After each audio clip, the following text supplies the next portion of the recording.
Hello and welcome to the latest episode of Story of a Storyteller podcast. And my guest today is fellow teacher and writer, Jennifer Benson. How are you, Jen? Hi, I'm great, Conor. It's so nice to be here today. So thank you so much for having me. No. Jennifer, you have a really interesting story, and I'm really excited to get into it. But this podcast is all about the beginning and the middle and the to be continued of an author. So we can't get to the middle until we do the beginning.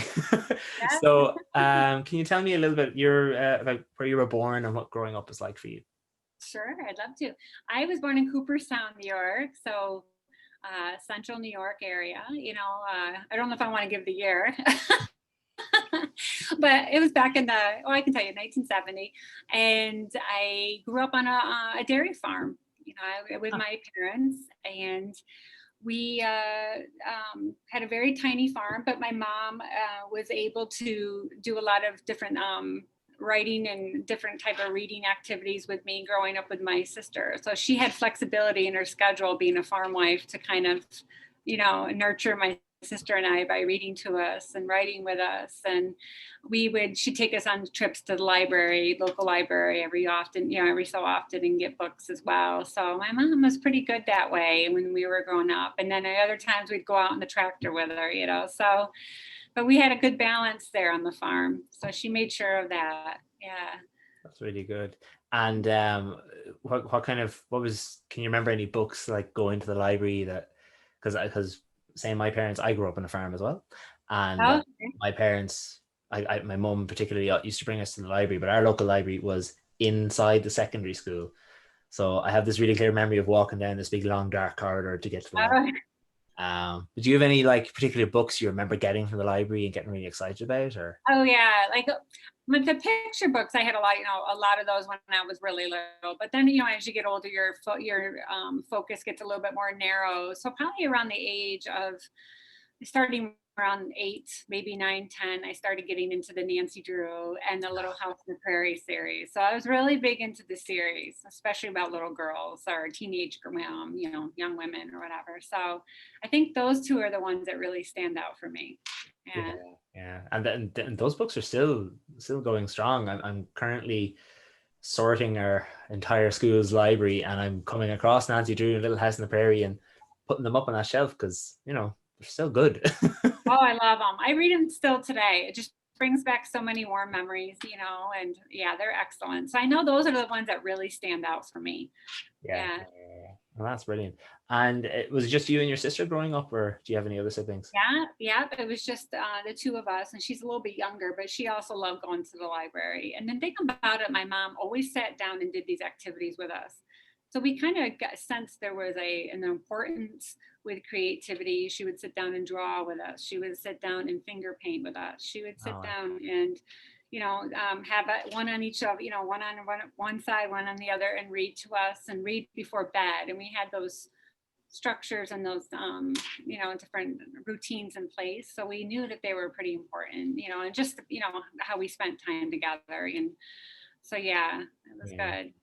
And like both of us are teachers, and I can't help but be like, yes, points for Jennifer's mom, because that's the exact So, thing we teachers are always trying to get parents to do, like read to your kids, do a bit nice creativity and fun stuff with them, and for yeah, doing that in a dairy yeah, farm as well, because for people outside of the farming world, like dairy farms demand a lot of attention and time. So yeah, they do. It's 7-day week job. I remember with both mom and dad, and she'd be out plowing, he'd be out doing milking the cows, and they would come in. We would be out in the barn with them, but we would come in like with my mom around dinner time. But my father wouldn't come in until like 9 or 10 at night every night. So yeah, it was just a constant, yeah, way of yeah, life.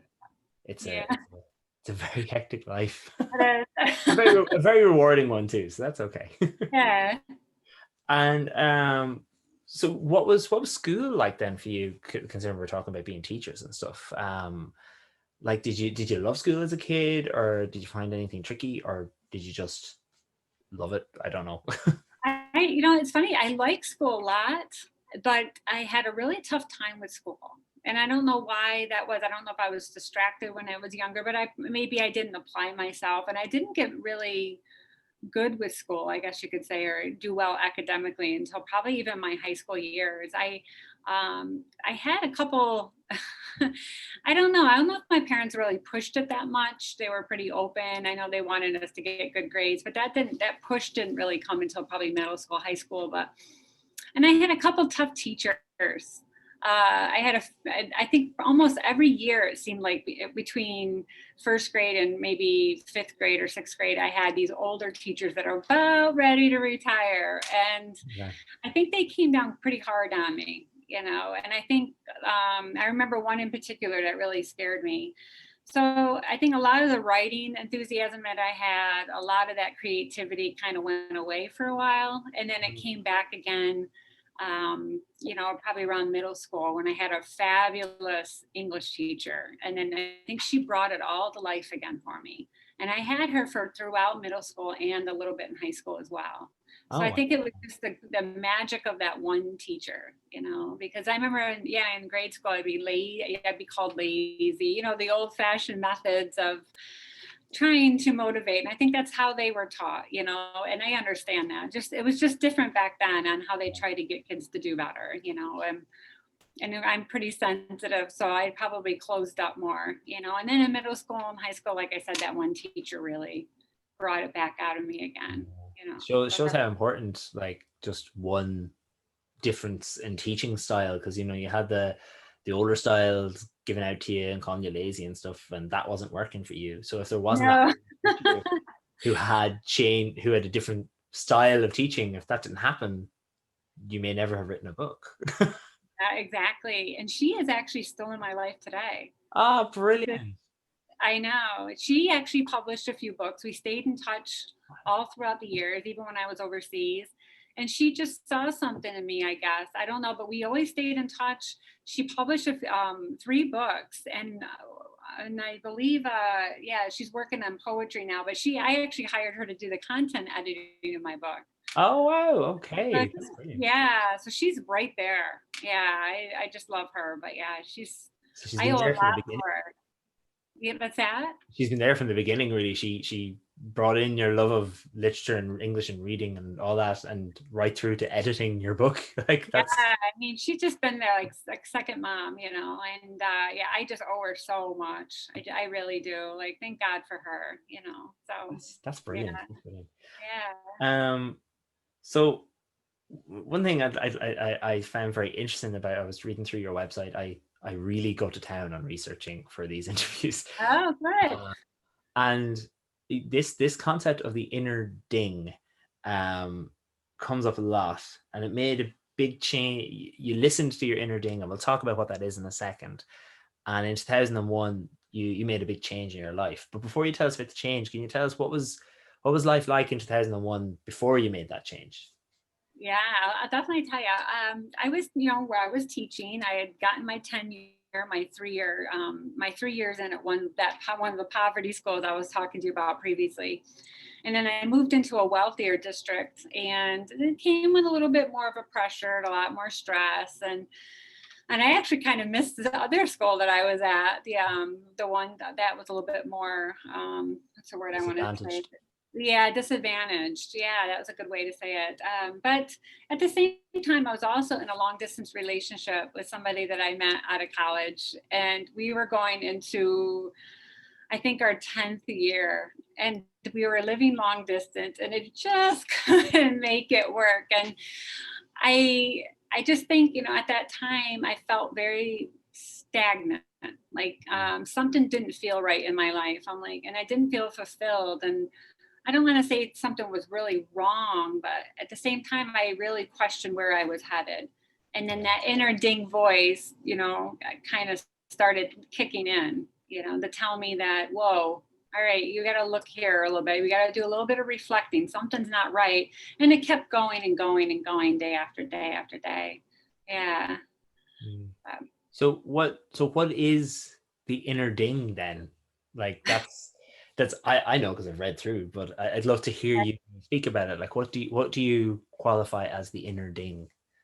Well, I got that actually from a quote from Louise Hay, where she talks about, I trust my inner ding. And that inner ding, as she talks about it, and it really resonates with me, it's that inner voice that's inside you that's always guiding you. But the trick is to listen to it and how to listen for it. So I would get my inner ding voice, in quieter times. Like maybe if I was driving to work and I didn't have the music blasting, I would hear these things saying, like, something's not right. What do you want out of life, Jennifer? Like, what do you want to do? There's just something that's not. And I was always worried about my relationship. My boyfriend and I at the time was always worry. Where is this going? And I got kind of fed up with that. And basically, I just asked universe, you can say God, your higher self, wherever you want to say, your inner wisdom, but where am I going? Do you want any changes for me? Is this where I'm meant to keep going? And on this pathway, am I meant to change? If I am, please show me the signs. Yeah. And that's where I kind of stopped. But then all of a sudden, true to its word, I was shown the signs, and then there's opportunities that came from that within months, I would say. My sister was overseas working in Kuwait, and a job opened up at her school. And it was for like remedial reading, English as a second language. And she said, we have 2 positions here, Jenny. I think you should take it. And I was just like, what? But then the more I thought about it, I started getting excited about it.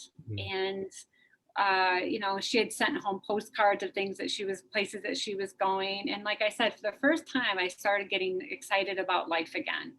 And I think that's another thing with the inner ding voice. It's like, I think you not only have to listen to it, but there's signs in your body that I think also help bring it out. Like, for example, feeling excited, feeling, wow, hopeful that this could be something. I don't know what it's going to lead to, but and then I thought, okay, if I'm going to go, I feel really excited. Maybe I could do this. I don't know, but it's exciting. And then if I stay, I was like, oh, yuck.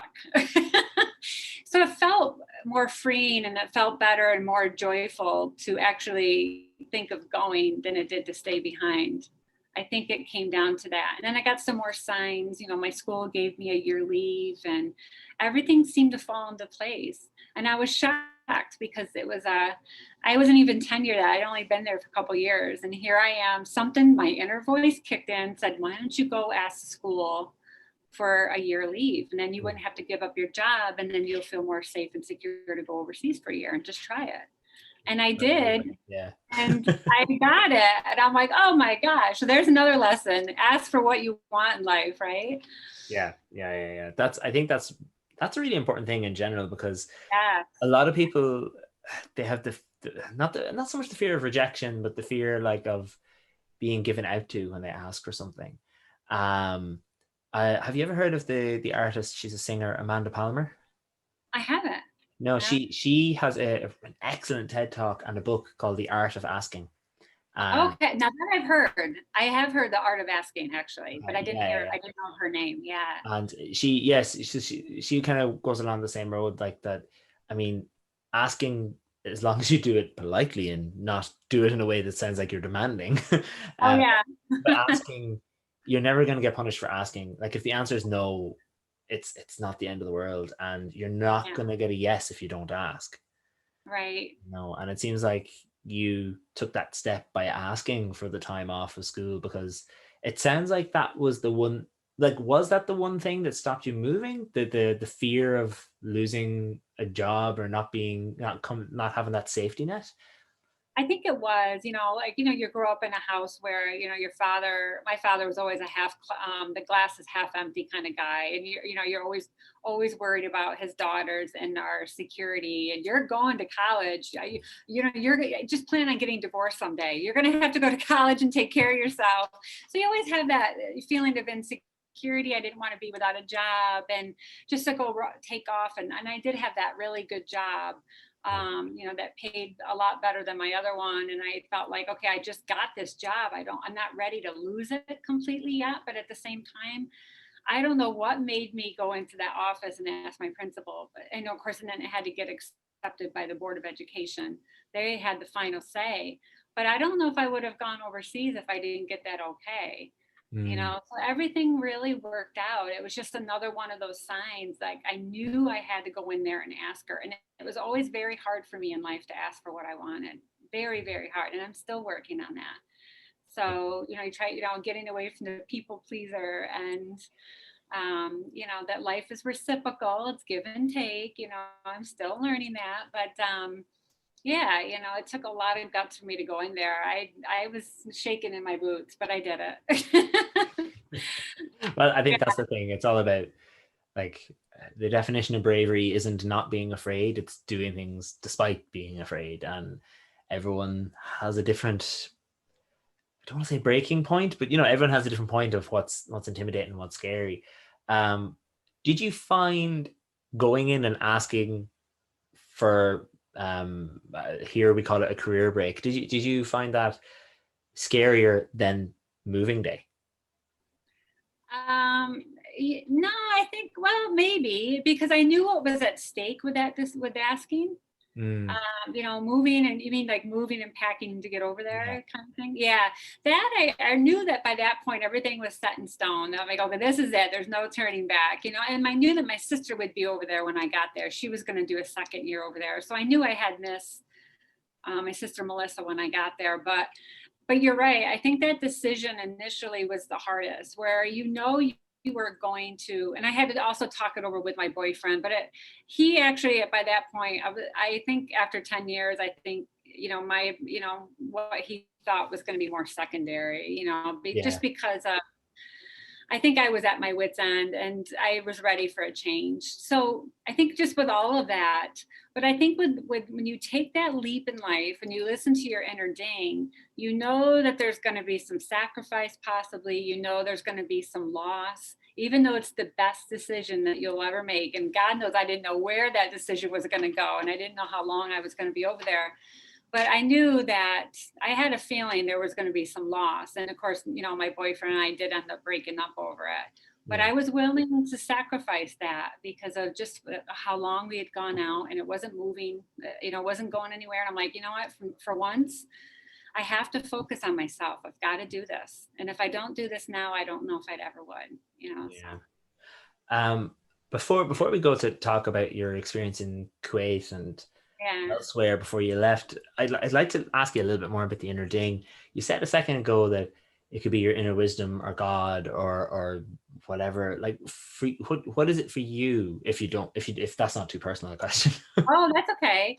At the time, I'm not a super religious person or anything, but I do believe that there is this universe or God force that's within us that I feel like, I am part God and God is part me, if you want to say that. But I feel like there's some a universal wisdom or God that is inside of me that kind of knows me very, very well and is always guiding me to the highest possible outcome, to the highest good of all, as I would like to say.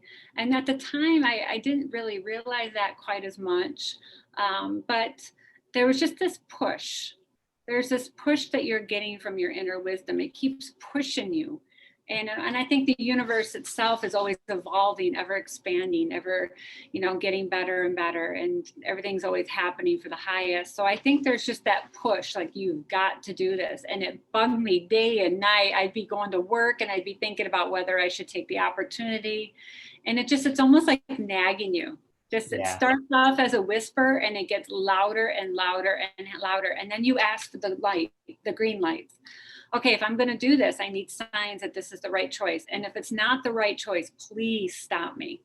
yeah, Please stop me. I just came right out and asked. So once these green lights start showing up, first of all, you get the opportunity. Like my sister told me about the job. I asked for more signs, and I got more green lights. And everything fell into place. And it almost fell into place very easily, very easily. And then I knew also that that was a good decision because it was almost too easy. yeah. I was Everything gonna say that so seems smooth like and fluid. the fact that everything fell into place made Yeah. it probably more welcoming and less scary to take that, because Yeah. huge change. I mean, you literally moved to the other side of the globe. I mean, Yeah.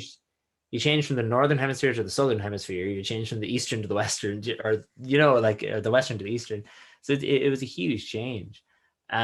So then, what was that huge change like when you? I know you said your sister was there, and I'm sure she was a huge support and help. Like when you got to your apartment or wherever you were living in Kuwait and you put down your bags for the first time, what was going through your head? Well, yeah, my sister was going to come back with all the rest of the returning teachers. So I had a week by myself with all the newbies, all of us new teachers there. So they drove us to our apartment. I mean, the principals welcome you at the airport. They put your bags in trucks. They drop you off. And yeah, you get into your apartment and you're like, and then I remember hearing the mosque at 5 in the morning, and we were told that you're going to hear it. But that first time that you hear that mosque, you're like, oh my God, I'm not at home. I'm not even anywhere near home, but I liked it. But they kept us so busy. We were working in our classrooms during the day, and at night they did a lot to try to get you to know all the other new staff, because you become family.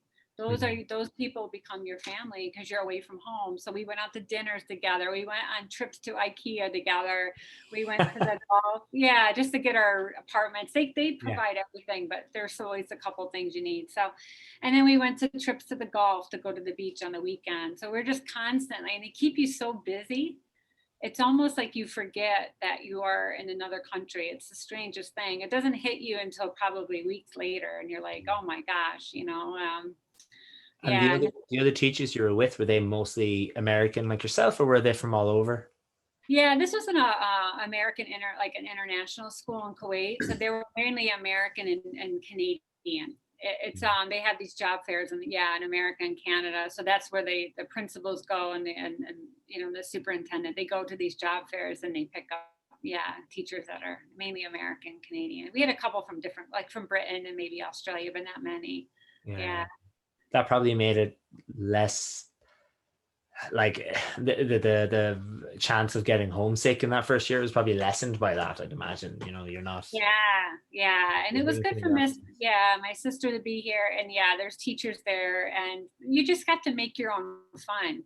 You would get together, we'd have game nights in our apartments, and board games, and then we go out on shopping trips and stuff. I mean, it was pretty limited, and you didn't have the variety, obviously it's a small little country, but there were some malls and stuff, but yeah, you kind of have to make your own fun. We would celebrate the Canadian Thanksgiving, and we would do our Thanksgiving and have everybody. So yeah, you just have to make it, especially with holidays and stuff, and not having your family, you have to kind of put in the effort to maintain your own tradition, while assimilating in a new culture. Yeah. That's it's really interesting. I've never lived in a different, well, I was born in one country and grew up in another, but I've never lived in a different country as an adult. So I always find this really interesting to hear how people merge these two cultures and ideas and society. So it's really interesting. And then, like, so what was it like teaching there compared to home? Did you feel like, I know it was an American international school, so it was same-ish curriculum and all that kind of thing, but was there anything hugely different? Was there any, from the teaching perspective, was there any huge culture shock for you? I don't, probably not as much as I thought, because the kids there at the school, since it's a private school, they learn English, from kindergarten. So by the time they got up to me in fifth, sixth, seventh, and eighth grade, I would have these little pull-out groups, and they really were not that. Their English was quite good. It was basically like, because they were bilingual, there were things that I had to tweak up for them or whatever. But the biggest thing that I found interesting were all the varieties of culture, of countries that I had. I had kids from Lebanon, Kuwait, Korea, India, Bangladesh, Everywhere. and having that variety, I just loved it. And just all the different perspectives and things. And they were very, very respectful for the most part. The parents were very respectful.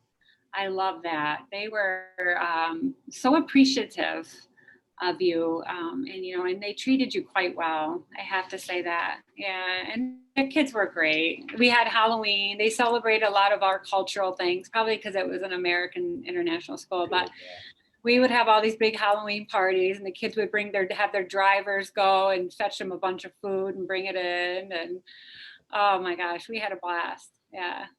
That's brilliant. So it sounds like after leaving this relatively well-off school in New York, and then coming to this school, which was probably more well-off by the sounds of Oh yeah. it. But Yeah. Yeah. where you clearly felt, even just listening to you speak, and your face is lighting up talking about it, so you clearly felt more fulfilled teaching there. So looking back now with hindsight and all that, can you pinpoint what it was that was more fulfilling teaching in Kuwait compared to teaching in the school you were in at the time in New York? Yeah, I think kids over there, and it's just because of the experiences, and they move around. Some of them move around a lot. The Kuwaitis and the Lebanese tend to stay right in Kuwait, but you have your kids from other cultures that the parents will get a job, just like with other expats, and then they tend to come and go. But for the most part, the kids seem very, very open-minded, Mm. and they're so what's the word I want to say? Appreciative of other cultures. You could have kids from 20 different countries in the room and they wouldn't even blink an eye. We're just all part of Miss Benson's class. We were all sitting in here talking about a novel, and they just, it's pretty amazing, and they tell you what they like and what they're interested in and what they watch on TV. And it's just, and the trips that they take on their break, oh, we're going here, we're going, and it's just amazing because they're all flying around the world and, learning. And, I was always in awe of how they treated each other. And, like it was just like a normal thing. For me, it was so not normal just to see that. And I loved it. But for them, it was just, oh, there's 20 kids of different nationalities. It's great. Yeah. Yeah, that's really, that's one thing. Because I worked with a woman for a couple of years who was one of those kids going around from one international school to another, because both her parents worked with the UN.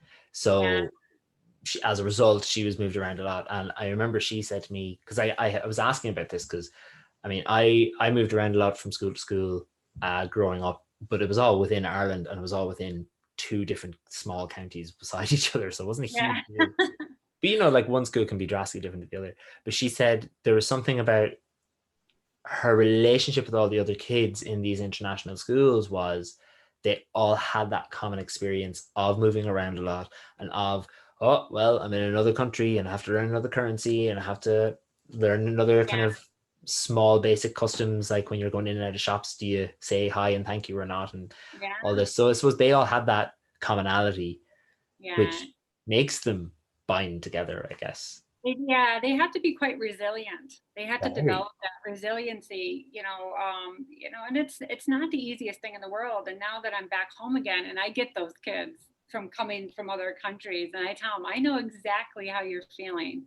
Mm. because at first, when you do move to another country, you feel quite invisible. Yeah. You don't have your people yet, your tribe. I always call it, my little group of friends or whatever. And then I said, you also, like you said, there's cultural differences, learning language. Kuwait and Qatar, the schools that I taught with, were very religion oriented, so you really had to be kind of a part of that world, even though you might not have had that been in that religion, but it was a huge part of your life.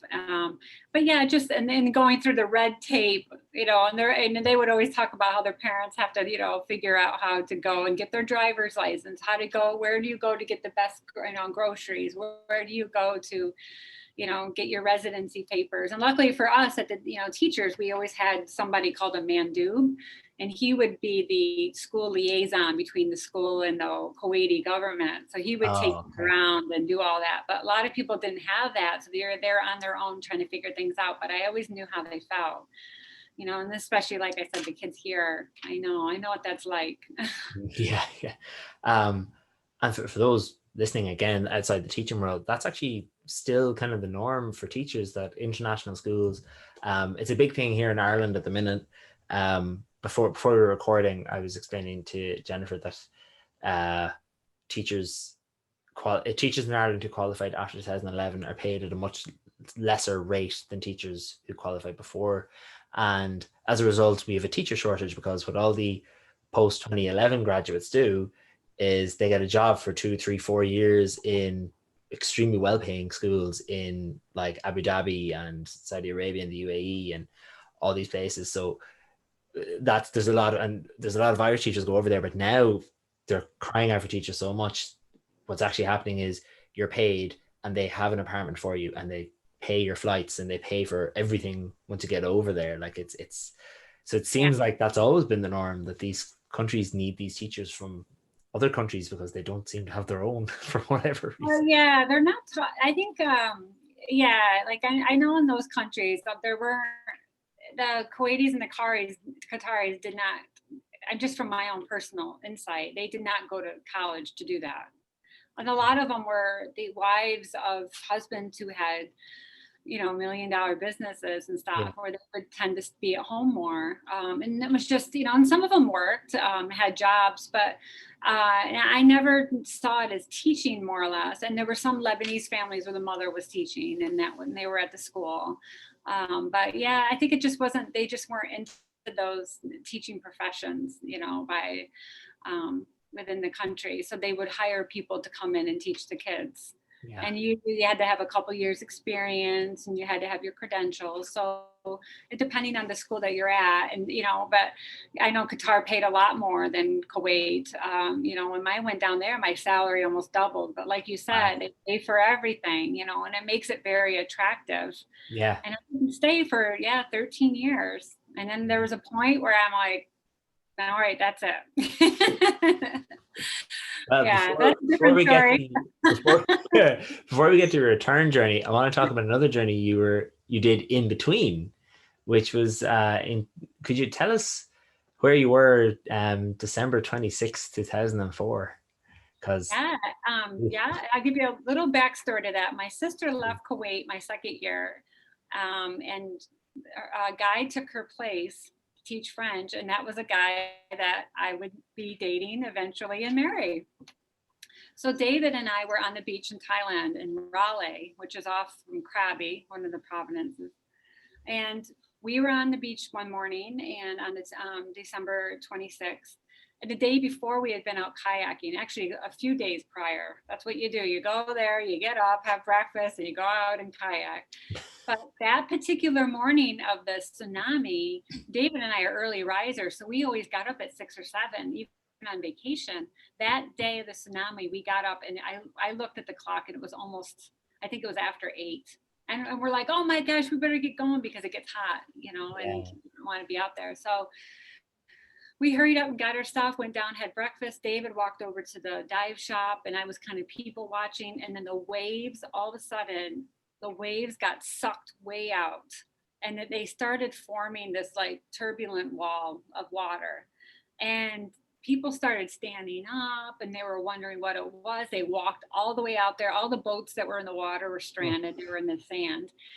And I noticed there were 2 Thai waitresses behind me, and they were holding onto each other, and they started crying. And I'm like, something is not right. It's almost like they sensed it. But everyone just kept walking out, wondering, what is this strange metamorphosis of nature? What could this be? And it's all like we had to know, So they kept walking out. And I don't think Thailand ever had anything like this before. So the Thais didn't know what was going on. The expats, we didn't know what it was. We didn't know that there had been an earthquake. So finally, the first wave started coming in. And and David was over there taking pictures. But the first wave started coming in, and the only person on that whole beach was a dive that knew what was going on. The dive instructor just happened to come outside and looked at what was going on. She said, "It's a tsunami, run, it's a tsunami, you got to get out of here." God. And thank God for her, Oh, So, and then David grabbed my hand, and we just ran back up to where our hotel was. Our hotel happened to be way up on a cliff type area. So yeah, we just ran up that way, and I could hear people screaming behind me and things breaking. And I don't know, it was basically trying to outrun the tsunami is what you're yeah. doing. Yeah. How long from when you first saw those waves recede? How long was it until the tsunami hit? Until it came in? It came in within seconds. Oh, So I think, for me, I think we watched the waves probably form a wall of water for about maybe 10 minutes, 15 minutes. But the time from the first wave coming in, I couldn't even tell you. It was just seconds. It was just seconds. Whoa. But the wave was on its way. I would say, I can't even tell you how many in yards, maybe like 100 yards from me.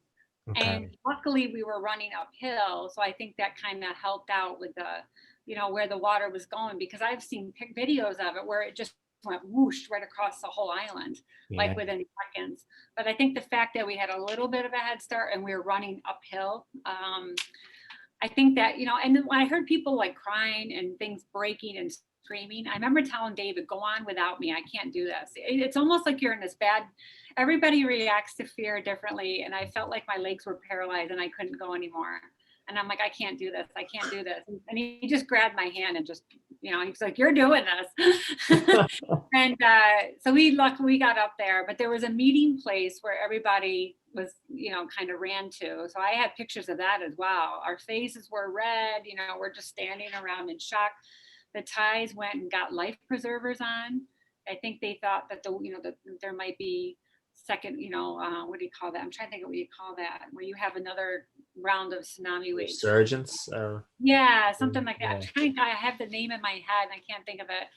But they thought there would be another round. So they were walking around with life preservers on, thinking that they're going to get hit again. So, and it just took a long time to contact family because all the internet lines, everything, all the internet connections were down and the phone lines were down, and we just didn't have any way. So my parents back home were, so yeah, it was just a big, awful, terrible mess, Yeah. And Like, because I really clearly remember it, because I don't know what you call it in America, but the 26th of December here is St. Stephen's Day.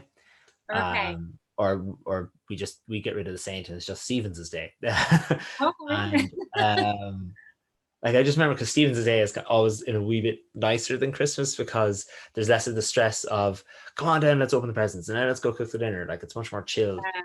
And Yeah. it was, I can't even remember how we heard, because we wouldn't really have the news on Stephen's Day or Christmas Day. I think it was just somebody did have the news, and then they text their friends, and then they text their friends. And Yeah. one Yeah. of my parents got a text saying, "Why did you hear about this tsunami?" Because it was just so bizarre. It felt like Christmas stopped, because like, thankfully we didn't know anybody and or anything like that, but it was just such a huge thing. I mean, that one tsunami hit countless countries and took countless lives, and it was just such a world, like, I feel like the world stood still for a second and watched, Yeah. I heard that one was the biggest one ever. In the Yeah. waves, some places were 500 miles an hour. So I look back on that now, and to this day I can't watch any tsunami movies. I think it's almost like the shock that never leaves you. You're like, I went through that. That doesn't seem possible. But and it's funny, when David and I got back to Kuwait, we went to Bangkok for a while once the boats were finally up and moving a few days later. But when we got back to Kuwait, he was teaching high school math at that point. And one of his students, his father, of course, in Kuwait, owns a television show. Oh, So he actually had us on. It was called Starting Over. oh So nice. we could talk about so that was another first experience for David and I, to be able to go on a Kuwaiti talk show and talk about our, tsunami experience. But yeah, I mean, the whole thing is, you look back on it now and yeah, it doesn't seem possible. Yeah, I remember reading sometime later that the earthquake that caused the tsunami was so intense. Now I'll have to look this up to make sure I'm not making this up. um, that it was so intense, the Earth lost 1 second of rotation. So like, I it actually heard that. stopped, the planet stopped rotating for just a second, because the earthquake was so intense. So just like, Yeah, that's huge. I know. I know. Talk about it like a shift and it's, yeah, it was really powerful.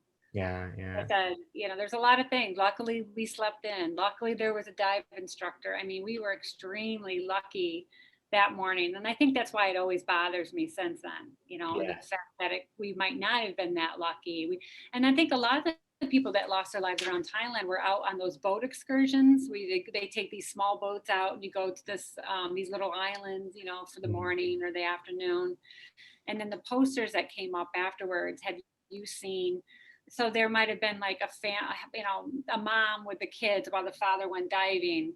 You know what I mean? Like, and that the father's okay, but then like there was a lot of that kind of stuff, just because of parts of the family went to this destination and some were doing this, and they were misplaced from each other, and they never got back together. And there's a lot of that and a lot of ties. And I know in Indonesia and Sri Lanka got hit hard, and I heard it went all the way to even to Africa. But Yeah. it was just intense. It was quite shocking. Yeah. It's a huge world-changing event, and I think because it's 16 years ago now, like it's a good while ago, but I think we sometimes forget individual stories like yourself and your husband, that these things affected individuals, and not just individuals but families. I mean, if one woman and her children were looking for their husband, I mean, that's also somebody's son, somebody's brother, somebody's uncle. Like it more like the wave, it had this ripple effect around the world. That's when it really bothered me, is when I saw the faces. When it's one thing to hear names or how numbers or how many, but when you see a face, those faces just stayed with me, and I can still see some of them, so yeah, it never leaves you. And then you have this, it could have been me, a lot of that, which you'll always have. But yeah, it's just, and I heard over 200,000 that died. So it's such a huge number. But thankfully you kind of got out of there, and I believe then you, not soon after that, you moved to Qatar then, is that correct? And you changed, and you mentioned earlier your wage doubled. I call it, I shouldn't say this, but we had a friend down there that said, why don't you just come down here? And you think it's going to be so similar, because Qatar and Kuwait are right next door to each other.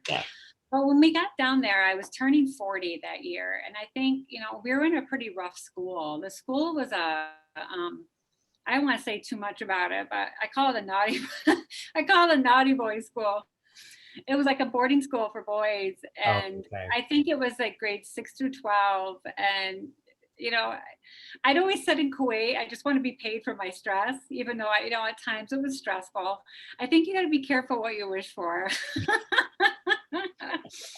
When I got down there, and the boys were not, I think I worked on it for like 3 months to try to get them to come to class on time. But I think they were coming from public schools where anything went, it was not the traditional classroom environment like it would be at private international schools or schools back here. They weren't used to asking permission to go to the bathroom or whatever. But anyway, let me just say, after 3 months it was fine, but there were a lot of teachers though that weren't so lucky. It was just I think the whole school itself was very, very stressful, and I think that really put a lot of pressure on David and I, and I think eventually within 4 years of living in Qatar, we even switched schools. We thought maybe that would be better, but I never could figure out, was it Qatar? Was it that I started wanting to go home? Is it I miss Kuwait? Is it I'm done with international teaching? Like there's something started happening around the age of 40, and I hung on for 4 more years. And I think it was just out of love for David, that I wanted to give it a go. He was so happy overseas. And then I think my body just kind of ended up giving out. I couldn't take it anymore. I needed to go back home. So that was your inner ding signaling again. That's my inner ding. And my inner ding that last time was about 4 years long. Yeah. And I'm like, if I go home now, I'm going to end up losing David. David's from British Columbia, Canada. There's no way he's going to want to live in New York. And he pretty much had told me that a few times, but, and he loved living internationally. So I'm like, okay, if I stay, I lose Jenny, myself. If I go home, I lose David. And it was just not a choice I wanted to make for about 4 years. Yeah. But it's a hard choice to make. I mean, yeah. So obviously you ultimately chose Jenny. I did. And I tried one more place with him. I actually went to, and I didn't tell you about that originally, but I went to Manila and I tried the Philippines, and no, I did not. Well, you tried. And that's what I said. I tried, but that was heartbreaking. Once again, I had to leave David. It's like I was willing to almost do anything. I thought, okay, maybe it's the Middle East, maybe, but I was ready to come home, and Yeah, yeah. I couldn't lie to myself anymore. I had to be true to myself. But everything, as soon as I got home, everything really started falling in place again, and I think overseas was good for that time, and I was meant to go there, but I had an expiration point or exclamation, or what did you try to think of? Expiration. Expiration. Well, for me, David just bought a house in Manila, so he's at a really good school. He loves it. He's thriving, and So I'm he's still really in Manila happy. now, is he? Yeah, he's still there. That's ever since 2015. So he's still there, and we still talk. He's doing well, and I'm really glad for him. And that's what I wanted. I wanted for him to be happy, and it's tough though when you love each other and you want what's best for each other, but at the same time, it may not necessarily be with each other. You Yeah. might have to move apart to do that, but we had to do that. And like I said, once again, making those leaps and listening to the inner ding, sometimes there's sacrifice, there's loss, and even though it was the hardest decision to ever make, it would turn out to be the best decision. But that's how sometimes those decisions, you just don't know how it's going to turn out, but then it ends up turning out, but it's hard to see down the road that far. But I guess, you don't have to have it all figured out. You just like, okay, this is what I don't want. That's all I know. I don't want to be overseas. I'm going to take a risk, and I'm going to go back home and be with family again and see what life has in store for me. I think it sounds to me, just from listening to your story and even watching how you speak, that it's a testament to how much you cared for and loved David, that you not ignored, but you didn't listen to, as you're calling it, the inner ding. For it seems like you ignored it for much longer than the first time that it summoned you to wait. Yeah. So I think that's it shows how much more difficult a choice it was to, you wanted David to be happy clearly, but it sounds like a part of you knew, well, if he's happy here, then I'd be sacrificing my own happiness by staying. Yeah. And it's a very sad but also strong and brave decision to make once again. Thank you. So then you returned to the US after 13, was it 13 or 14 years away? 13 years. 13 Yeah. years away. It's a long time. Yeah. So when you it's returned, so normal now, but yeah, it's crazy amount of time. and I'm sure you were over and back during those 13 years, and like for Christmas or every now and then or whatever. Oh, yeah. David and I came home for one Christmas. So I was only home for one Christmas. All the other Christmases are like going to Thailand on the beach, and some Thai guys dressed up like Santa pouring shots in people's mouths. I'm like, you know what? I think I'm ready to go home and have a traditional Christmas, But yeah, you're right. I mean, we came home like in the summer, and he'd go to his parents' house and I'd go to mine. So yeah, Yeah. So when you moved back, was there obviously you had to deal with the gradual breaking up of your relationship with David, unfortunately, but once you were back, was there any big culture shock again, like coming home? Yeah. Did you find any big changes or anything wasn't as you remembered? Yeah, there's a little bit of that. There is a little bit of that, because you're like, did I go over there for nothing? You were wondering what the value of all that experience was, and I'm coming home without David. I'm coming home without a job. Yeah. So I kind of sunk down to that really low level of, okay, I'm 45. I am completely starting all over again in life. And I don't know what I'm going to do. I did get a job. That helped a lot. And I was around family. And one of the big things that I was missing overseas was nature. Being around nature again. I mean, that's how I connect with my spirituality, I think, a lot. And being without that, being without fall, being without my pine trees, and being able to go for a walk, and wear shorts, and and drive again. I didn't really drive that much overseas. I just didn't feel like it. I could have done it, but just having a lot of those different little freedoms back. But yeah, starting over again as a single woman again, or a divorced woman, I mean, eventually we got divorced, but Yeah, and it's scary, I think, sometimes because you think, oh, I'm going to be alone forever or whatever. But I think the biggest lesson from that was I had to work on myself.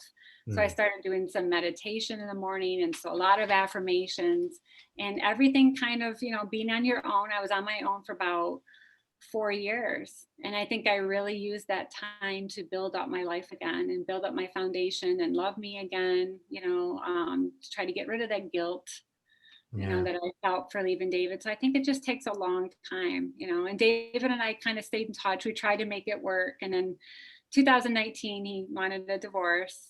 And then, and it's so funny, about within a month, I was at a gym working out and I met the guy that's in my life still to this day. So I think once I signed off on those divorce papers, I think the universe was saying, all right, then you're finally ready. Let's do this. So that was about 4 years after David and I split up. So, Okay, yeah, so it's yeah. a long time too. But it's again, it sounds like I think one theme I'm getting out of our whole conversation is the importance of listening to what you need in order to be happy. I mean, you needed to a change up. You needed to come home. You needed those 4 years on your own, you know. Yeah. And you strike me as a very centered and warm and cheerful person. So it seems like listening to yourself works. So, Oh, hey. thank you. Yeah, it does. It does. You think it's not going to come together, but it really does. It Yeah, really does. And I was so glad for that time on my own. And I had everything I needed. I had a job. I had my friends again. I had my nature. I had my meditation and spiritual practice. So, and I was just so centered with or without the guy. And yeah, and the guy that I'm with now, Glenn, is so centered, and he was on his own after his divorce for a long time. So I think we both knew the value that being happy first, and then you attract the positive person, the yeah. more positive you are. So be the person that you want to attract. I've heard that quote before. So That's good. I like that. Yeah. yeah, yeah. So now, like we'll call that like the beginning. Even though, Oh yeah. yeah, I know, but that's okay. The beginning is always the longest bit because it's the most meaty chunk and it's the most interesting thing. Yeah. So now I'd like to talk about the middle, which is you decided then after having such so many, not just one, but so many life-changing experience, moving dramatically across the world once, twice, three times, and surviving the 2004 tsunami. So what was the final thing that I suppose it was your ding again telling you to write the book, but what was the final green light, as you were calling it earlier, that made you decide to put pen to paper and start writing the story? Well, that came around, I think, when I started feeling better about myself. I had let go of some of my guilt about leaving David, and I had kept a lot of journals for when I was, because I'd always liked writing ever since I was in Mrs. Howard's English classes in high school. So, and I thought, you know what, if I'm not very, and when I was happy in Kuwait, I kept my journals because life was so adventurous and cool and wonderful back at that time. And I was paying off college loans and life was great. And then the last four, I tried doing some journaling the first couple years just because I was unhappy. And I thought maybe I should have an outlet for that. So I took a lot of those journals and then I started looking them over. And I'm like, you know what, this would be great if I could tell a story somehow. And I just started writing right from the very beginning of the first inner ding, and I just kept going. And it's so funny. That was about 4 years ago. I would say about 3. And once I started feeling better, and yeah, and here I am to this day, and I ended up with 400 pages. Yeah. But I think it was just because I was, you think of the Maslow's hierarchy of needs. You have that triangle, right? Yeah. Where the bottom rungs have got to be, secure before we reach that high level of self-actualization where I'm going to reach these awesome goals. And I want to be great and I want to contribute something to the world, but that couldn't happen if I was still in Qatar overseas. I think once I came home, I got rooted back in my environment again. I got rooted into my foundation. I kind of figured out a little bit more about myself and found more joy every day and more of a balance in life that I missed when I was overseas. Once I had those things in place, those bottom rungs, I was able to climb up and start taking more risk, writing, putting pen to paper. Yeah. Yeah, that's brilliant. And of course, for anyone listening, as of now, we're recording in November 2020. You're querying, and you're getting ready to query at least and find agents and publishers. So hopefully when this airs, I'll have a bit of good news. But if not, I'm sure there's some agent out there listening going, "Oh, I must get in touch with this woman." Yeah. So to speak a bit about your writing, like you're a teacher, same as myself. So where do you fit in your writing? Do you write every day, or do you write like every now and then? Like where do you fit it in? Well, that's the thing too. For writing 400 pages, it was one of those things where, I had to get up, and with my spiritual practice as well, I just started setting my alarm earlier in the morning because I felt like that was when I was at my best. Everybody's got their prime time kind of thing. By the end of the day, I'd always hit the gym on the way home from teaching. And by that time I was just like, oh, so I think I was getting up at like, I know it's about like 3:30, 4 o'clock every morning. Whoa. Yeah, Really? yeah. I still do. I still do. Really? Yeah, yeah. So yeah, around 7 o'clock at night, I'm like ready to, fall Oh, okay. asleep. So that's how that works. Okay. Because I go to bed at like half 11, 12, and then I get up at 7. So Okay, okay. so 3, I'm like, whoa, 3 hours sleep. But no, of course you go to bed earlier. That makes more Well, sense. I end up going to bed around 9, and I should get more sleep, and that's always been a thing with me. But I just feel like that's my time. And what I will do is I will set like a timer. Mm. Like I have one of those old-fashioned kitchen timer things. Okay, And I'm yeah, like, okay, you know what? I'm going to get in an hour today or a half an hour. But I think, I think it's just that routine. It was really important to get into a routine. And on the weekends, I would write a lot longer. I would set the timer maybe for 2 or 3 hours. But the timer was kind of nice because I'm like, okay, I only have to write for this amount of time. Or I might set the timer for even 10 minutes. But yeah. it was just the fact of having that routine of writing every day. And I know all the gurus about writing, all these people that will always say it's kind of gotta be a routine. Yeah, to get that book done. I mean, there's so many reasons some days not to want to do it. But even if I just sat down and edited for 15 minutes, it's something, you Yeah, know. yeah. Just that get that routine established. Yeah, Yeah. exactly. And it's like that. It's a very Irish and English saying, but look after the pennies and the pounds will take care of themselves. Okay, You yeah. know, like if you just do everything in small doses, that eventually those small doses will become a 400-page book. Yeah. Yes. Yeah. So to go to the final section of the interview today, our to be continued, because I know it's traditionally beginning, middle, end, but I feel like end is very ominous, so we'll say to be continued instead. Obviously, your goals as a writer would be to get the book published, either self-publishing or traditional publishing. But let's say that happens for you, and in 6 months, a year's time, the book is out in bookshops. What's next for you as a writer? Like, what's the next thing you'd like to achieve? Is there another book in you, or is it just this one and done, do you Well, think? there's always that chance to do like a workbook, like companion type guide, to interding type stuff. And another person that I really love is Dr. Susan Jeffers. And she wrote that book, Feel the Fear and Do It Anyway. And she was very instrumental in getting my butt back home to the United States because I was reading that book and she talked about the fear of making a decision. So I want to do like some um, type of book similar to that, Yeah, even if it was like for teenagers. There are so many things that I wish I knew now back as a teenager that I know now. So there's yeah, always that chance now. And when working with kids, I'll talk about this stuff and then it just goes like right over their head. I wish I could, put out a book because I think that would have been extremely helpful for me at the time.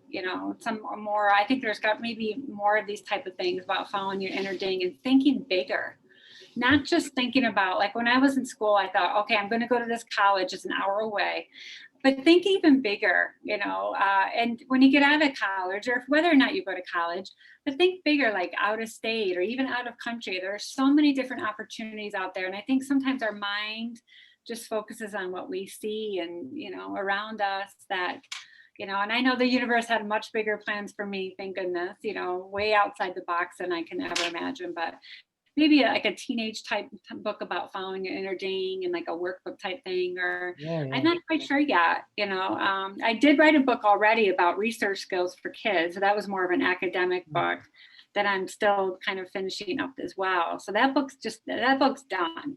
Oh, I had to put that on the back burner because I was, doing my memoir, but that's done as well. So we'll just see what happens. There's a lot of different areas, and I would like to do a little bit of speaking, and how you want to do the workshops and go around and public yeah. speaking. So we'll see what happens. And I'd love to be back internationally, flying around, talking about all Yeah, this kind well, of you might have stuff. to wait a bit for that with Yeah. COVID. Well, yeah, as Americans, my passport, I think I can only go to Mexico. So yeah, I can't Oh go anywhere else. God, is that it? Yeah, like right now, we're like, nobody Yeah, want us. I know. Yeah, yep. We all feel it. Don't worry. I know. So to kind of to wrap up, I've just my last three questions, and they're the same three questions I end on with everyone. So my first and my last three is: do you have any goals or aspirations that have nothing to do with writing or the book or anything like that that you'd like to share? I think with as far as my goals, I think it's to continuing to.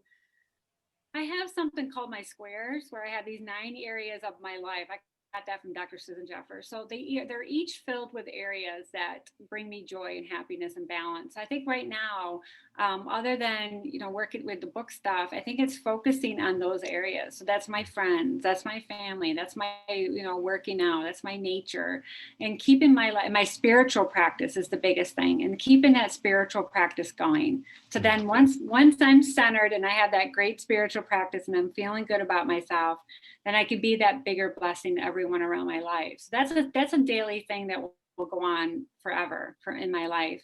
And any other goals I think would be to try to get out and do more traveling type thing, even if it's just within New York State. I know it's really hard right now with COVID.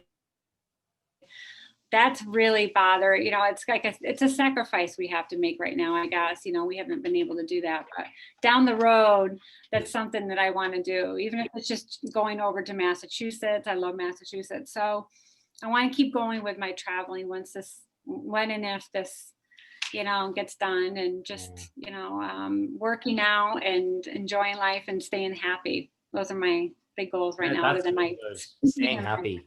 That's. I mean, yeah. what more of a goal do you need? Right. Yeah. Looking for the joy every day and finding it. Yeah. My second last question, very easy. Where can people find you online? Yeah. If you look up Jennifer Benson author on GoDaddy, I'm on there. So Jennifer Benson author, and also Jennifer Benson author on Facebook. Those are probably the 2 best ones to get a hold of me. Perfect. Yeah. Yeah. And then my final question, and I hope it's easy. What was the last book you read? I looked at your question ahead of time, so I have an answer for this. I read a lot of different books, but this one really, I loved it. It's called Dare to Be Great by Terry Cole Whitaker. And she's another one of those 80s gurus like Louise Hay, Dr. Susan Jeffers. But I just ran onto her accidentally, but dare to be great, like dare to take those risks in life and dare to take those chances. And I even wrote down a quote out of that. Oh, one. Courage is the price one must pay for greatness. That's really good. That It sums it up. It does. And it sums up your entire story as well, in a way. So I can see why you have such an affinity for that quote. Jenny, thank you so much for doing this. It was a blast, and this is why I love doing this show, because I get to hear so much and learn so much about people, and it's crazy the stories that I'm hearing in doing this podcast, Yeah. Oh, thank you so much for having me on here. I loved it. It was wonderful. I really loved talking with you, and yeah, it was great. Perfect. Thank you. Thank you. Bye. Bye-bye.